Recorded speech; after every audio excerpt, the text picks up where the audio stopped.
Hello mes stars, j'espère que vous allez toutes très très bien.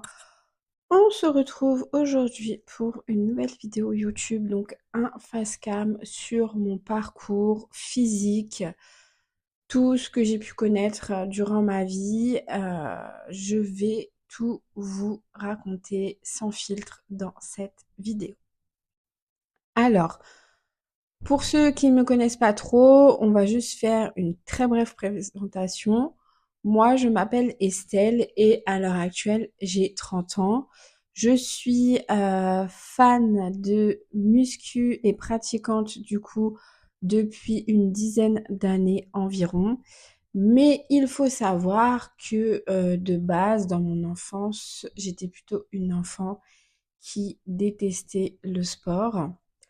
Donc, ça va être très simple. Pour démarrer, durant mon enfance, j'ai toujours été une petite fille en surpoids, donc plus dodue, disons, que les autres. J'essaierai de vous mettre des photos et des vidéos tout le long pour que vous puissiez voir de quoi je vous parle et voir mon corps à telle ou telle période de ma vie. Donc on est dans mon enfance, je suis une enfant en surpoids de par le fait que mes parents m'ont donné de très mauvaises habitudes alimentaires. Et oui, puisque vous n'êtes pas obèse parce que vos parents sont obèses en fait. Ce n'est pas héréditaire. Si vous êtes obèse, c'est parce que simplement et logiquement, vos parents vous ont donné de mauvaises habitudes alimentaires. Et si eux sont obèses aussi, bah forcément, leurs habitudes qui sont mauvaises, ils vont vous les transmettre. On n'est pas là pour juger qui que ce soit, chacun fait ce qu'il veut. Moi-même, à l'heure actuelle, je n'en veux absolument pas à mes parents, même si ça m'est arrivé de leur en vouloir à une certaine période de ma vie, tellement je ne me supportais pas et que je n'aimais pas mon corps. Je l'ai reproché beaucoup à ma maman, oui, parce que à ce moment-là, j'avais déjà perdu mon papa, donc j'ai perdu mon papa euh, il y a de ça bientôt 15 ans. Et du coup, je l'ai reproché à ma mère dans ma vingtaine, je pense. Comme je vous disais, tellement je ne m'aimais pas, tellement c'était un combat de tous les jours. Ça l'est encore. Vraiment, je pense que c'est même le combat de toute une vie. Mais aujourd'hui, je ne suis plus en rancune envers mes parents, puisque dans tous les cas, ce qui est fait est fait. On ne peut pas revenir en arrière, donc c'est comme ça. Ce qui s'est passé, c'est que quand j'étais enfant, je pense vers l'âge de 5 ans, mais je n'ai pas l'exactitude de cet âge-là, c'était entre mes 5 ans et mes 10 ans. Mes parents m'ont emmené voir une nutritionniste, du coup. Malheureusement, enfin, je sais pas si le mot est exact, mais à cet âge-là, quand vous êtes enfant, vous comprenez pas du tout pourquoi vous devez faire tout ça. Pourquoi moi, je dois me restreindre. Surtout que je voyais mon père manger des cochonneries à longueur de journée parce que mon père ne faisait absolument pas attention à son alimentation. Ma mère m'a peut-être transmis de mauvaises habitudes, mais pour autant, c'est quelqu'un qui mange assez équilibré, qui n'est pas fan de sucre plus que ça, qui boit que de l'eau, etc. Mais mon papa, c'était quelqu'un qui mangeait de l'apéritif au dessert à tous les repas. Les desserts, c'était des glaces, des tartes aux pommes, des gâteaux que ma maman faisait. Et donc moi, j'étais une petite enfant et je le voyais et forcément, ça me donnait envie. Surtout que vous savez quoi? C'est que moi, je suis taureau. Et pour ceux qui s'y connaissent un petit peu en astrologie, on est le signe le plus gourmand du signe du zodiaque. Et c'est tombé sur moi. Encore une fois, la vie est venue et m'a dit, toi, tu vas être taureau parce que toi, tu devras te battre plus que les autres pour réussir. Et effectivement, c'est ce qui s'est passé. Donc, on est chez la nutritionniste Et elle m'avait donné un plan à l'époque. Même si avec du recul, je trouve ça vachement tôt quand même. C'est totalement normal qu'un enfant ne puisse pas tenir. Donc, vous vous en doutez bien que je n'ai absolument pas tenu ça et que ma vie a continué comme ça. Donc, durant toute mon enfance, à partir d'un certain âge, je pense, à partir de l'âge où on prend conscience de notre entourage, de qui on est, je n'ai jamais été bien dans ma peau. J'ai toujours été complexée, même des enfants.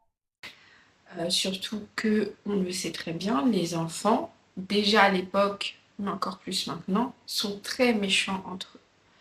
Du coup, vous vous doutez bien que moi, j'étais pas le genre de petite fille qui plaisait aux petits garçons, par exemple, ou j'étais pas le genre de petite fille qu'on trouvait belle. Et ça m'a suivie, je peux vous le dire, jusqu'au lycée. Vraiment, c'était quelque chose qui m'a toujours marquée et qui m'a fait énormément souffrir. Mais aujourd'hui, je suis fière d'avoir vécu ça puisque ça fait la personne que je suis. Et j'aime le fait d'être quelqu'un qui a vécu des choses difficiles dans sa vie parce que ça a forgé mon mental. Ça fait la femme que je suis aujourd'hui et je sais que je suis une femme forte et que j'ai les épaules très solides. Et aujourd'hui, c'est un peu une revanche que j'ai prise depuis quelques années sur toute mon enfance. D'ailleurs, je pense qu'on est beaucoup à avoir vécu ça, les filles. Combien de mecs du collège ou autres sont revenus plus tard me trouver sur les réseaux sociaux en mode «Ah mais c'est bien toi, ah mais comment t'as changé, t'es trop belle, tu deviens quoi?» Alors qu'à l'époque, ils m'auraient pas du tout donné l'heure. C'est des personnes qui se moquaient de moi. Vous voyez aussi tout ce que ça peut engendrer autour de vous, tout ce que la société peut vous faire subir finalement. C'est pour ça que c'est très très important dès le plus jeune âge, dès même la naissance, hein, pour celles qui sont mamans, d'apprendre une certaine, je dirais, éducation alimentaire à vos enfants. Vous êtes ce que vous mangez. Donc, et vos enfants, c'est vous qui leur donnez les bases. Si vous leur donnez des bonnes bases, ils les prendront pour leur vie. Un enfant ne naît pas en voulant boire du jus d'orange à chaque repas, du coca, en voulant manger des gâteaux au goûter, etc. Non, c'est faux. C'est pas comme ça que ça se passe.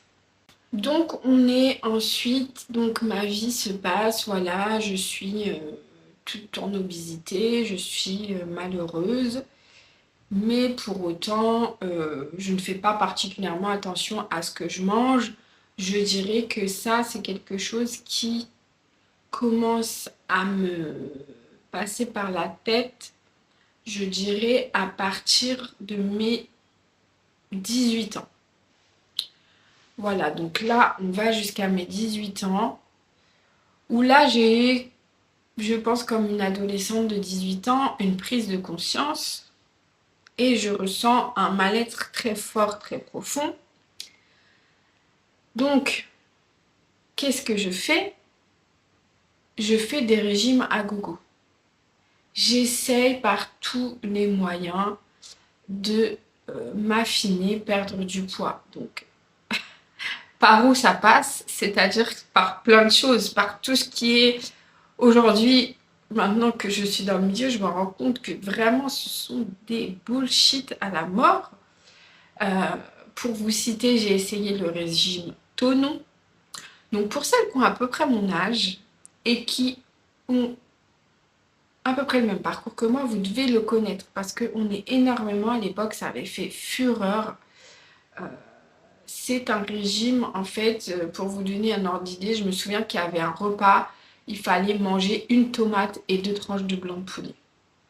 Pour vous mettre le contexte, c'est n'importe quoi. Il ne faut surtout pas faire ça, les filles. Là, pour le coup, il y a très très peu de calories. Vous vous mettez en danger, vous allez épuiser dans votre énergie, vous allez être capoute. Donc, ne faites pas ça. Donc j'ai testé ça. À l'époque aussi, j'avais un travail, donc je travaillais dans un centre de bronzage et des fois je travaillais de 9h à 21h, non-stop. Et pour manger, moi, qu'est-ce que je me disais? J'achetais vous savez, les barres euh, de céréales de certaines marques bio pour ne pas les citer. Et je mangeais une barre le midi. Et je me disais, ouais, c'est bien, grâce à ça, je vais perdre du poids, etc. Vous vous doutez bien que il n'y avait aucun effet positif sur ma santé. Surtout qu'à l'époque, je faisais tout ça, mais je n'avais même pas de suivi. C'est-à-dire que je serais incapable de vous dire le poids que je pesais. Je ne me souviens pas que quand je faisais ça, je me pesais régulièrement ou même que je prenais mes mensurations. Et ce que je faisais aussi en parallèle, c'est que j'avais acheté une gaine. Vous savez, les gaines. Je mettais ma gaine toute la journée. Du matin au soir, je ne l'enlevais pas. Parce que pour moi, dans ma tête, ça allait m'affiner. C'était révolutionnaire. Je crois que je n'ai absolument plus de place sur ma carte mémoire. Donc, ça va être compliqué. I'm back. Après un problème de carte mémoire et une coupure de micro, je suis de retour. Donc, je reprends. On était en 2000... en 2013. Voilà, où je vous disais que je faisais n'importe quoi. J'enchaînais les régimes ridicules. C'est aussi à cette période-là que j'ai fait ma toute première inscription en salle de sport. À l'époque, vraiment, je n'osais pas aller dans le coin musculation. J'étais terrifiée, j'avais honte, il y avait trop de mecs. Je savais même pas ce qu'il fallait faire, j'y connaissais rien. Donc moi aussi, j'ai connu cette période-là où on n'ose pas faire de la musculation par peur du regard des gens. Et je pense que on débute tous et qu'on connaît tous cette période-là. Donc j'y allais uniquement pour faire un petit peu de cardio de temps en temps, mais en toute honnêteté, rien de foufou. Donc voilà pour cette époque-là. Et après, je vais vous emmener en 2015. Donc 2015, c'était il y a 10 ans, j'avais 21 ans et c'est l'année où j'ai réellement démarré la musculation et où j'y ai découvert une réelle passion, un réel amour pour ce sport. Donc c'est 2 ans après et je suis retournée vivre chez ma mère en 2015. Non, je n'étais pas encore à la muscu, pardonnez-moi, puisque j'avais obtenu mon permis, j'étais retournée chez ma mère. Mais en attendant de pouvoir m'acheter une voiture, je ne pouvais pas aller à la salle de sport puisqu'elle était en périphérie de la ville, c'était en campagne. Et c'était environ 4-5 kilomètres à pied. Et à l'époque, je ne me voyais absolument pas faire autant de marches, contrairement à aujourd'hui où je le fais sans souci. Donc, j'ai démarré le sport chez moi. Je me suis acheté des équipements et j'ai démarré en regardant les vidéos de Sissi Moa. À l'époque, elle proposait des programmes totalement gratuits qui s'appellent le Bikini avec Sissi. Et je pense que c'est toujours disponible. Donc, j'ai fait ça pendant plusieurs mois. Et c'est aussi à cette période-là où j'ai commencé vraiment à m'intéresser à la nutrition, l'alimentation, à mieux m'alimenter et à faire mon petit sport à côté. Jusqu'à ce que je m'achète ma première voiture et que j'aille à ma salle de sport. Et c'est là où j'ai littéralement développé, comme je vous disais, une réelle passion pour la musculation. J'y allais 10 heures par semaine en moyenne, donc j'y allais 5 fois par semaine à raison de 2 heures par jour. En plus de ça, pour moi, c'était un réel échappatoire puisque chez moi, ça ne se passait pas bien du tout. Donc, c'était vraiment ma bouffée d'oxygène, mon réel moment à moi où je me concentrais sur moi. Et en même temps, je commençais à voir mes premiers changements, donc ça me faisait vraiment du bien, mais non seulement du bien physiquement, mais surtout énormément mentalement à l'époque. Donc là, on est en 2015. Et de 2015, du coup, à 2017, je suis à fond dans le sport et j'arrive à atteindre mon poids le plus bas que j'ai jamais fait de toute ma vie, même à l'heure actuelle. J'étais à environ 70-71 kilos. Donc voilà, à l'époque, je ne suivais pas vraiment mon poids, j'étais plus dans les mensurations et les photos. Mais malgré ça, j'étais tout le temps mal dans mon corps. J'étais vraiment pas bien. Pourquoi? Puisque je faisais de la dysmorphie. Donc je vais vous mettre la définition pour ceux qui ne savent pas ce que c'est. En gros, la dysmorphie, c'est la perception de notre physique qui n'est pas réelle. Donc c'est-à-dire qu'on perçoit notre physique d'une façon qui ne l'est pas. Donc moi, en l'occurrence, à l'époque, je me voyais beaucoup plus grosse que je ne l'étais. Mais ça, on s'en rend pas compte sur le moment. Sur le moment, on est persuadé que la façon qu'on a de se voir, on est comme ça. Alors que non, c'est des années après, en regardant mes photos de l'époque, où je me disais, mais je faisais de la dysmorphie. Puisque je me souviens de mes ressentis, à l'époque, je me trouvais vraiment énorme, grosse. Je m'inventais même des bourrelets, à tel point que ma mère et ma sœur me disaient, mais non, tu es très bien, t'as pas de bourrelets, qu'est-ce que tu t'inventes? Mais pour moi, j'avais raison, c'était pas du tout comme ça. Je me voyais de cette façon-là, j'étais comme ça. Et en regardant les photos maintenant, je me dis, mais quelle erreur, t'étais très bien, t'étais bien, quoi. Tu n'étais pas du tout grosse. Mais en fait, je pense que le réel problème, c'était que j'avais le ventre qui pendait. Donc, j'avais un excédent de peau, j'avais un tablier, en fait, qui descendait au niveau du pubis.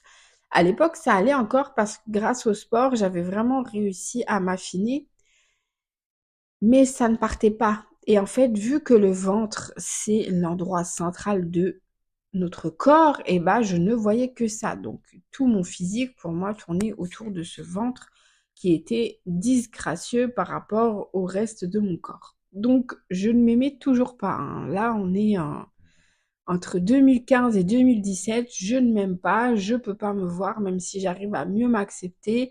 Je ne supporte pas mon ventre dans les vêtements. Je ne vois que ça. Dès que je mets des jeans, des vêtements serrés, je ne vois que ça. C'est pas beau du tout.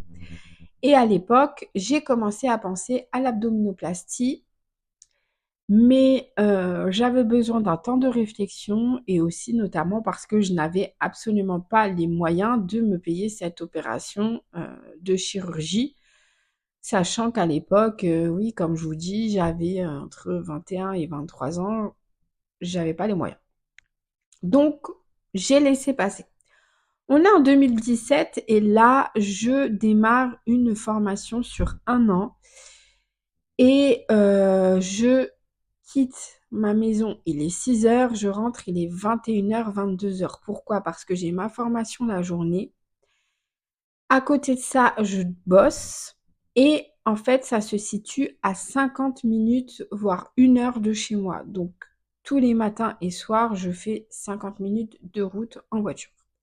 Donc, comment vous dire que je ne vis que pour le travail et je n'ai absolument plus le temps d'aller à la salle de sport. Donc, tout simplement, je lâche à contre-cœur la salle de sport. Aujourd'hui, ça serait inenvisageable pour moi. C'est même pas pensable. Le sport, aujourd'hui, ça fait partie intégrante de ma vie, de moi et c'est une obligation. Il n'y a même pas besoin de chercher. Mais à l'époque, voilà, j'ai fait le choix du travail.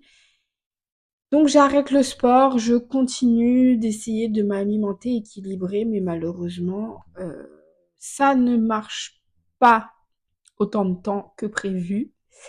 Et on arrive en 2018, un peu avant la fin de ma formation, mais je rencontre monsieur, donc mon conjoint avec qui je suis toujours à l'heure actuelle.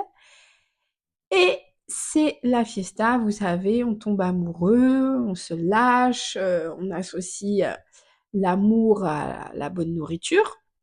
Surtout qu'on était en relation à distance, donc on louait des logements, tous les week-ends on se voyait, donc on mangeait dehors. C'est-à-dire que on commandait à manger, on mangeait dans des fast-food, dans les restos, vraiment la vida loca, quoi.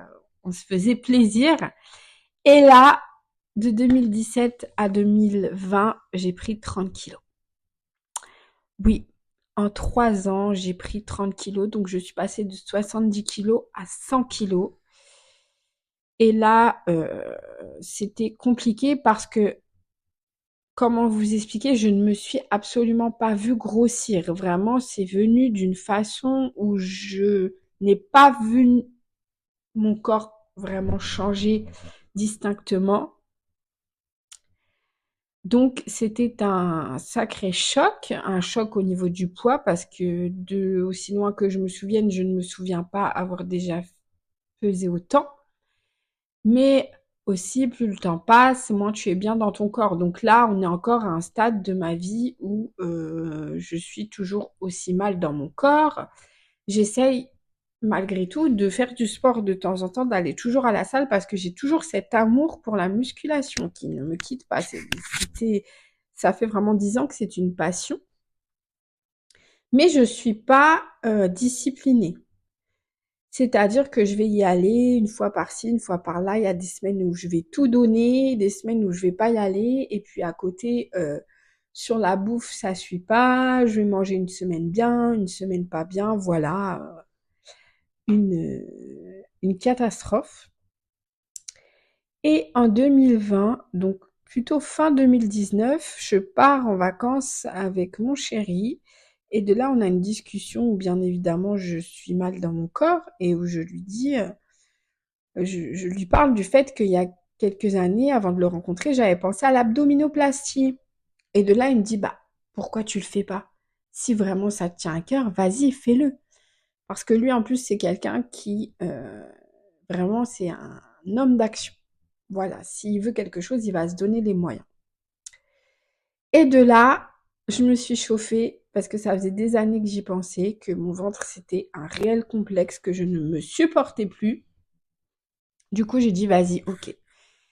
Et de là, bah, je contacte la clinique et je me suis fait opérer du coup d'une abdominoplastie en février 2020, juste avant le Covid. Je suis partie à peu près une semaine, je pense, en Tunisie et ça m'a littéralement changé la vie. Voilà, cette opération, je vous le dis, ça m'a changé la vie. Je vais pas m'étaler dessus. Si vous avez des questions, je ferai peut-être une vidéo spéciale dessus. Dites-moi en commentaire. Mais cette opération m'a changé la vie puisque je n'avais jamais eu le ventre plat de toute ma vie. Donc à l'époque, on est en 2020, j'avais 26 ans. Et là, j'avais enfin le ventre plat. Et combien de fois je me demandais auparavant, ah, mais qu'est-ce que ça ferait si je me touchais le ventre et que j'avais le ventre plat? Comment je serais, quelle allure j'aurais si je mettais tel ou tel vêtement? Et là, j'avais enfin ça.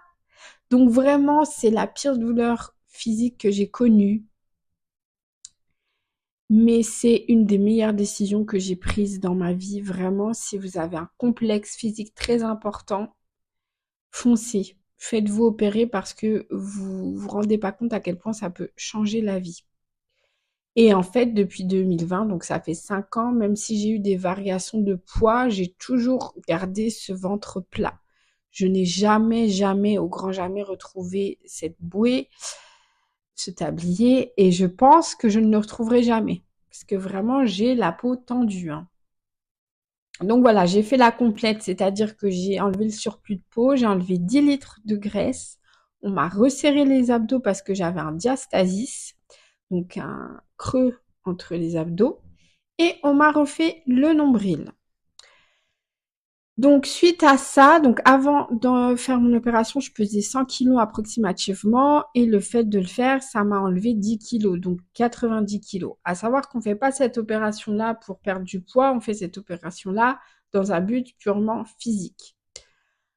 Donc on est en 2020 et 2 mois après, je reprends le sport, donc on pouvait plus aller en salle avec le Covid, mais je reprenais à la maison de temps en temps. Je faisais un peu de sport en extérieur, de la corde à sauter, et j'ai essayé vraiment de me remettre dedans. Et de 2020 à fin 2022, début 2023, je vais toujours à la salle de sport. Pareil, je suis pas aussi assidue, hein, je suis pas aussi disciplinée. J'ai des moments de down, des moments de up. Et au niveau de la nourriture, j'essaye de m'alimenter au mieux équilibré. C'est pareil, j'ai testé pas mal de d'autres diètes, notamment des diètes hyperprotéinées comme le steak and eggs, les diètes les jeûnes à la pomme, bref, tout et n'importe quoi. Vraiment, aujourd'hui, je me rends compte que c'était vraiment, mais en vrai, j'étais perdue. Fin 2022, je suis vraiment très assidue à la salle de sport. Je fais en sorte de perdre du poids puisque là, j'atteins le plus gros poids de toute ma vie, c'est-à-dire 106 kilos.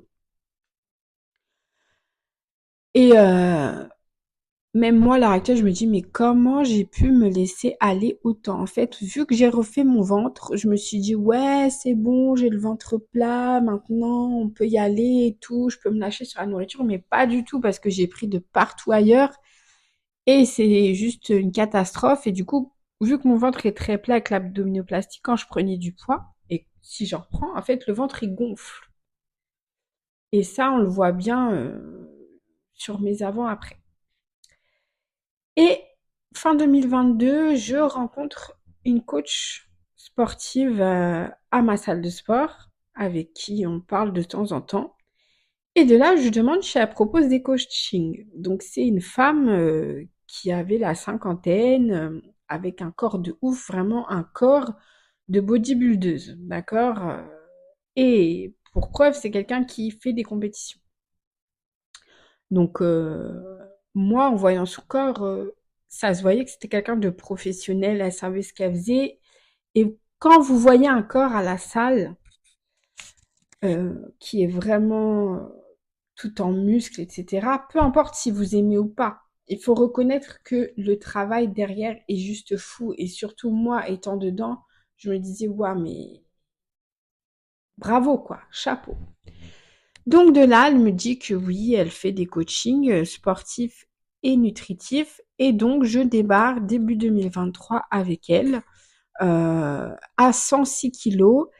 Et enfin, j'ai démarré avec elle à 103. J'avais perdu 3 kilos avant de démarrer mon coaching. Donc en janvier 2023, je pèse 103 kilos. Et j'arrête avec elle au mois d'août-septembre 2023 et je pesais 81 kilos. Donc j'avais perdu 22 kilos avec mon coaching. Euh, pour être honnête avec vous, c'est la diète la plus dure. Non, on va pas dire ça. Comment expliquer? Si je prends Si j'enlève toutes les conneries que j'ai pu faire, comme les régimes tonaux, etc., si je vous parle des alimentations équilibrées, c'est la diète la plus dure que j'ai dû suivre de ma vie. Euh, En fait, c'était quelqu'un donc de très professionnel. J'ai appris beaucoup avec elle. Elle m'a beaucoup fait évoluer. Mais malheureusement, c'était quelqu'un de très dur, très froide et je pense que vu que c'est quelqu'un qui n'a jamais connu l'obésité, le surpoids, comme je l'ai déjà dit, je pense qu'on ne peut pas vraiment savoir ce que c'est quand on ne l'a pas vécu. Quand on n'a jamais été obèse ou en surpoids et devoir perdre beaucoup de poids, même si c'est votre métier, de conseiller les gens, bah en fait finalement vous vous basez que sur ce que vous avez appris, mais pas sur un vécu. J'espère que vous allez comprendre ce que je veux dire. Parce qu'en fait, vu que c'était quelqu'un de dur, eh bien, je n'avais absolument pas le droit de cheater, pas le droit de me faire plaisir.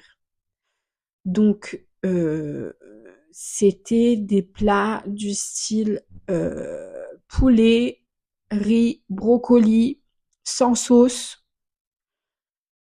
tout le temps. Donc je mangeais 4 fois par jour et je mangeais au moins 3 fois par jour, tous les jours.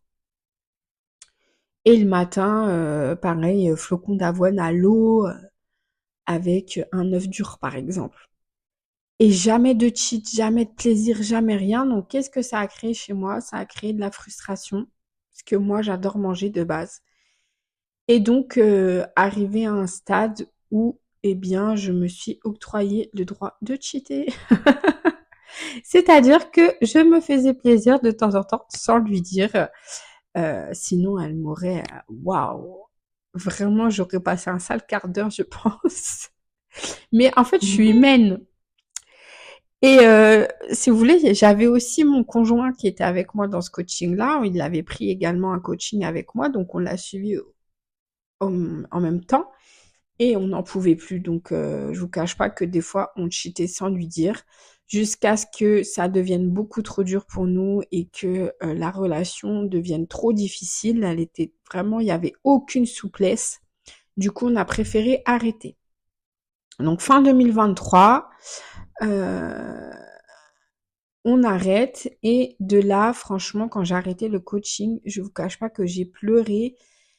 J'ai énormément pleuré parce que c'était quelqu'un à qui je m'étais attachée, mine de rien. On parlait quotidiennement dans un groupe WhatsApp qu'on avait fait. Donc tous les jours, on lui parlait, il fallait lui envoyer les photos de chaque repas, etc. Ça aussi, c'était devenu hyper angoissant. Vraiment, chaque repas, fallait lui envoyer. C'était stressant. Elle avait aucune confiance en nous. Et donc, quand ça s'est terminé, j'ai énormément pleuré parce que j'avais peur de l'inconnu, j'avais peur de pas réussir et de me sentir vraiment perdue. C'est comme si j'étais une enfant qui ne savait pas nager et qu'on me jetait dans le grand bain. Et je pleurais, je pleurais. C'est très très vite passé. On a été coupé par un appel. Donc voilà, c'est comme si vraiment on me jetait dans le grand bain. Mais c'est très vite passé, hein. Le lendemain, j'ai repris confiance en moi, c'est passé. Et donc de septembre 2023 à septembre 2024, donc très récemment, je me suis dit que j'allais expérimenter mon corps et mon métabolisme. Donc pendant clairement un an, j'ai pris le temps de savoir comment faire pour perdre du poids, comment faire pour prendre du poids, comment faire pour me maintenir au niveau des différents déficits caloriques ou surplus caloriques. Vraiment, à partir de moi, mon métabolisme, j'ai appris à connaître mon corps, quel aliment m'allait plutôt bien, quel aliment ne m'allait pas, quelle façon de m'alimenter, etc. Les entraînements. Donc vraiment, ça a été très très long, mais je pense que c'est nécessaire puisque personne ne vous connaîtra mieux que vous. Donc pendant à peu près un an, c'est vraiment la stagnation totale, c'est-à-dire en termes de poids, je prends 2-3 kilos, je les repère, j'en prends plus, je repère plus, etc. Mais jusqu'au jour où, septembre 2024, j'ai comme un espèce de déclic parce que je remonte à 86 kilos et je m'effondre totalement en pleurs dans mon couloir, vraiment désemparée, et je me dis c'est plus possible. Et de là, sur Instagram, j'ai lancé un challenge de 1 mois euh, où je m'étais fixé comme but de perdre 3 kilos, de vraiment limiter tout ce qui est sucre et produits industriels et de ne pas cheater pendant 15 jours. Et du coup, ça s'est très très bien passé. J'ai atteint mon objectif et du coup, de septembre à décembre, en 3 mois, j'ai perdu 8 kilos. Donc, c'est plutôt très très très bien. Le mois de décembre, je vous cache pas que ça a été cata niveau alimentation. Je me suis lâchée, je me suis fait plaisir, voilà. Donc là, je suis toujours au même stade en termes de poids. Donc là, je suis à 78-79 kilos. Et j'ai démarré du coup le jeûne intermittent depuis à peu près un mois, je pense. Donc j'ai démarré doucement avec en mangeant de midi à 20h, après 13-20h. Et là, je mange de 16h à 20h et ça me correspond vraiment beaucoup. Et pourquoi ça me correspond? Parce que moi, je suis quelqu'un, donc j'aime beaucoup manger, je suis gourmande, mais moi, j'ai plus tendance à manger le soir. Et du coup, là, si vous voulez, je réunis mes repas le soir. Et du coup, ça me permet de profiter plus de mes assiettes. Du coup, je vais répondre à quelques questions qu'on m'a posées sur Instagram concernant mon parcours physique et ma perte de poids. Alors, on m'a demandé si j'avais fait de la dysmorphie. Donc oui, j'ai fait de la dysmorphie et je vous en ai parlé précédemment, un peu plus tôt dans la vidéo.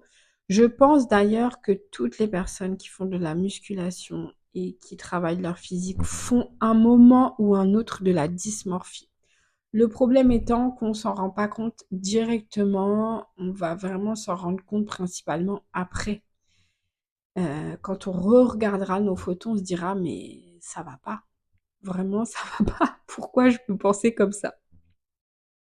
Ensuite, on m'a demandé si j'avais déjà eu des TCA ou si j'avais des TCA. La réponse est également oui. J'ai eu deux types de TCA. Donc, à l'époque où on était quand j'avais 18 ans, en 2012, quand je vous disais que j'ai commencé à m'intéresser à mon physique et à perdre du poids, j'ai eu un long moment où je me faisais vomir. C'était assez problématique puisque à chaque repas, j'allais me faire vomir, je m'enfermais dans les toilettes, au point que mon petit ami de l'époque était obligé de ouvrir de force les toilettes pour me sortir. Et ma maman aussi. Et ils détestaient ça tous les deux, mais en toute honnêteté, c'était plus fort que moi. Je pouvais pas m'empêcher, en fait, dès que je mettais quelque chose dans mon corps, je me sentais obligée de faire le vide et du coup de le sortir de mon corps, donc par le vomissement. Ça a été très très dur de me débarrasser de ça. Ça a été là souvent par moment parce que à cette période-là, je le faisais presque systématiquement. Après, ça s'est arrêté d'un coup, je ne sais pas pourquoi. Mais de temps en temps, si je culpabilisais d'avoir mangé quelque chose euh, de trop lourd, selon moi, je me faisais vomir. Ce qui ne sert absolument à rien et qui n'est absolument pas une solution. Et en fait, quand je me suis mis avec mon conjoint actuel en 2018, donc il a su ça et lui, il déteste tout ça. Pour lui, c'est inimaginable de faire ça. Du coup, vraiment, il m'a clairement interdit de faire ça et grâce à lui en partie, j'ai réussi à me soigner de ça et j'ai aussi compris que ce n'était absolument pas nécessaire et que je n'avais pas besoin de ça. Mais c'est vraiment un long, long, long parcours. Et le deuxième TCA que j'ai eu, c'est de l'hyperphagie, c'est-à-dire que ça c'est pareil, je m'en suis rendu compte qu'il y a très peu de temps, que c'était un souci. Je mettais ça sous le coup de la gourmandise, mais pas du tout. En fait, je vais vous expliquer, des fois j'avais des crises, surtout quand je savais que j'allais cheater, je ne savais pas me contrôler. Je ne savais pas m'arrêter. C'est-à-dire que j'allais dans le magasin, j'allais acheter ce que j'aimais et en fait, pour moi, le cheat était synonyme de porte ouverte, c'est la folie alimentaire et je peux manger tout ce que j'aime. Donc en fait, j'achetais en grosse quantité pour me goinfrer, en fait, me remplir, vraiment me remplir parce que je me sentais vide et me remplir comme ça me faisait extrêmement du bien. Et j'achetais beaucoup trop de choses et justement, j'en mangeais à en vomir tellement je mangeais. Et je mangeais par gourmandise, je mangeais par peur de ne plus jamais pouvoir remanger ça. Genre ces aliments-là, je les aimais tellement qu'il fallait absolument que je les consomme et ça passait partout. Mais vraiment partout, que ce soit, moi je suis une grande adepte de fromage, donc fromage, pain, plat, plein de cochonneries, des sucreries, des M&M's, des trucs. Et c'était que après avoir fini mon cheat que je me rendais compte que j'avais beaucoup trop acheté, mais du coup ça a duré sur des jours, sur des jours. En gros, j'allais manger jusqu'à ce que j'ai plus chez moi. Et ça, pour tout vous dire, déjà, je n'avais pas du tout conscience que c'était une maladie. Je m'en suis rendu compte que l'année dernière. Et j'ai réussi à me guérir à partir de septembre. Donc, vous voyez, ça fait même pas 6 mois. Et en fait, ça a été comme un déclic. Vraiment, c'est venu tout seul. À partir du moment où j'ai démarré mon challenge, j'ai réussi à me débarrasser de ça. Donc, en toute honnêteté, je n'ai pas du tout de secret. Les seules astuces que je pourrais vous donner de ce que moi j'ai appris, c'est qu'en fait, déjà, c'est pas normal d'être comme ça.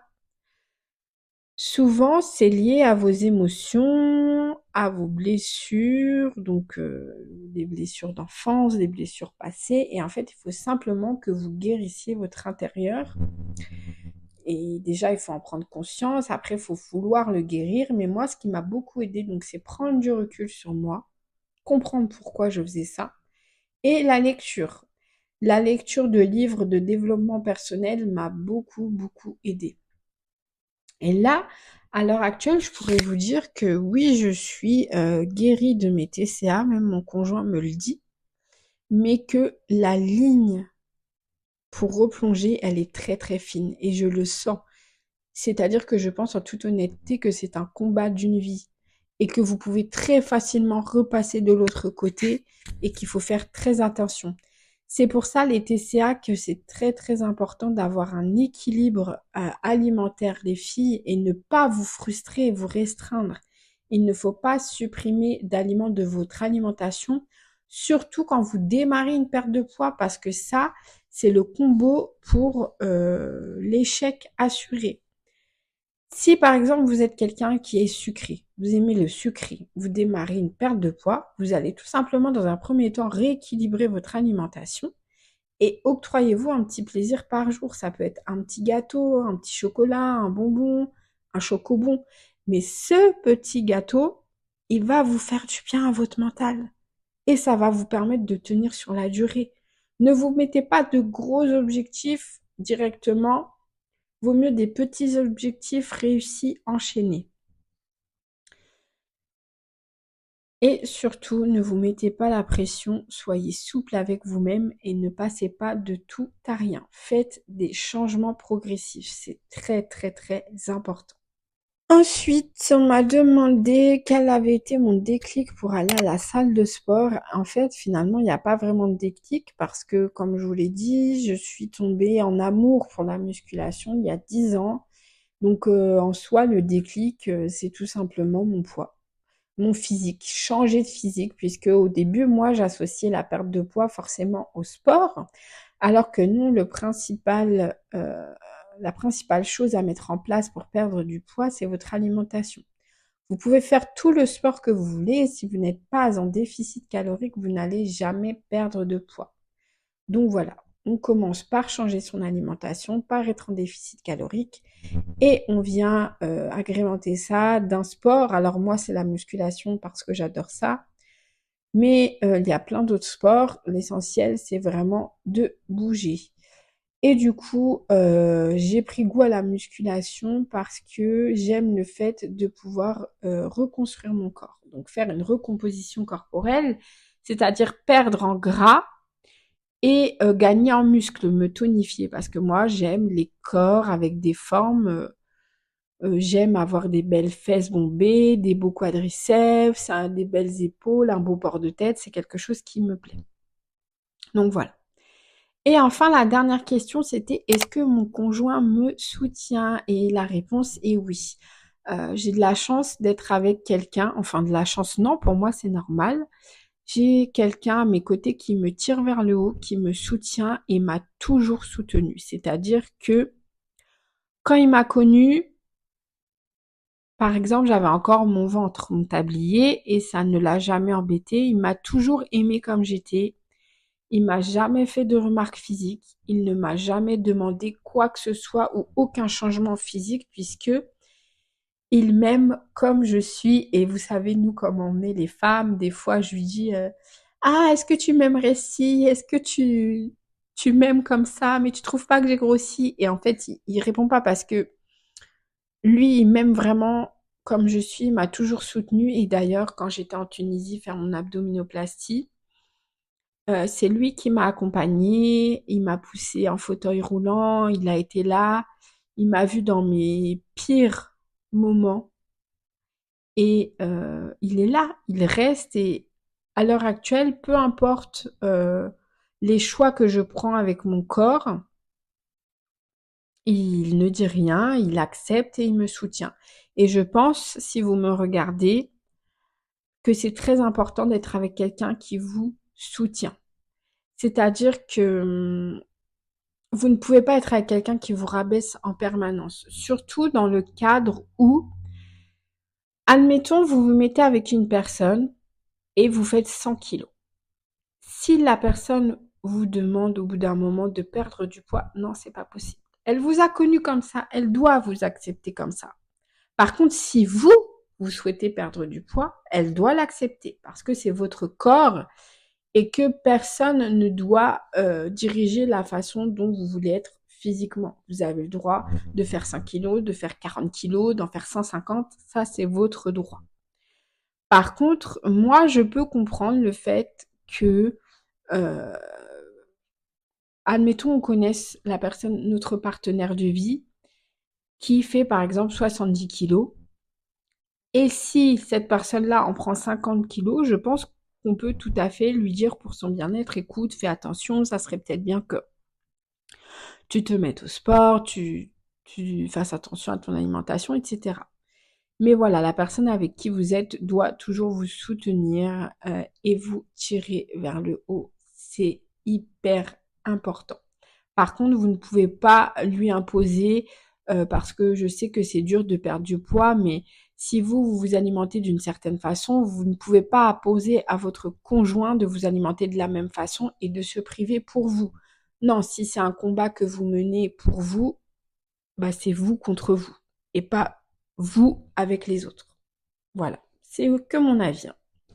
Et enfin, pour finir cette vidéo, où j'en suis aujourd'hui. Donc aujourd'hui, je suis à 78 kilos, bien que le poids ne soit qu'un chiffre. En toute honnêteté, j'aimerais descendre à 60-65 kilos. Ça serait mon but, mais je ne sais pas. Je m'étais mis une deadline. Je voulais reperdre 12 kilos de janvier à mai, ce qui était totalement possible. Sauf que malheureusement, ma voiture est tombée en panne et je n'ai plus de voiture. Du coup, je dois aller à la salle à pied, ce qui fait environ 1h30 de marche. Plus ma séance de musculation, je ne vous cache pas que ça m'a totalement épuisée. Du coup, j'ai revu mes objectifs à la baisse. Et là, je suis dans un mood où je suis très souple avec moi-même. Et je suis OK et je m'alimente très bien, je suis ma diète, je suis pas dans les extrêmes, je fais mon petit sport et j'essaye d'écouter plus mon corps. Actuellement, j'ai un gros complexe, c'est mes bras. Là, je sais pas si vous allez voir, mais j'ai énormément de surplus de graisse et de peau au niveau des bras qui pendent. C'est mon plus gros complexe, à l'heure actuelle. Je pense que si j'aurais des bras fins, je m'aimerais physiquement. Je me trouverais vraiment très bien parce que le reste de mon corps, je l'aime plutôt bien. Donc voilà, je vais voir si j'arrive à les perdre naturellement, c'est le but. Eh bien, c'est ok, mais si arrivé à un bout d'un moment, ça me dérange trop et que euh, c'est disproportionné parce que là, en fait, mes bras sont déjà disproportionnés par rapport à mon corps. Mais si vraiment j'arrive pas à éliminer ça, je ferai une brachioplastie, donc une chirurgie des bras, comme une abdominoplastie, mais là pour les bras. Donc voilà, sinon je m'aime comme je suis et j'ai encore des objectifs à atteindre, mais je me laisse le temps de les atteindre. Et voilà, j'espère que c'est plus clair pour vous, que vous en avez appris un petit peu plus sur moi et sur mon parcours. N'hésitez pas à venir me parler sur Instagram si vous avez des questions. Je suis présente vraiment le plus possible et surtout je mets des stories tous les jours sur mon parcours, ma perte de poids, mes trainings, mon alimentation. Vraiment, je vous partage ma vie au quotidien. Donc n'hésitez pas. Et n'hésitez pas à vous abonner à ma chaîne YouTube si cette vidéo vous a plu, à partager et à liker. Et je vous dis à très bientôt pour une nouvelle vidéo. Bisous!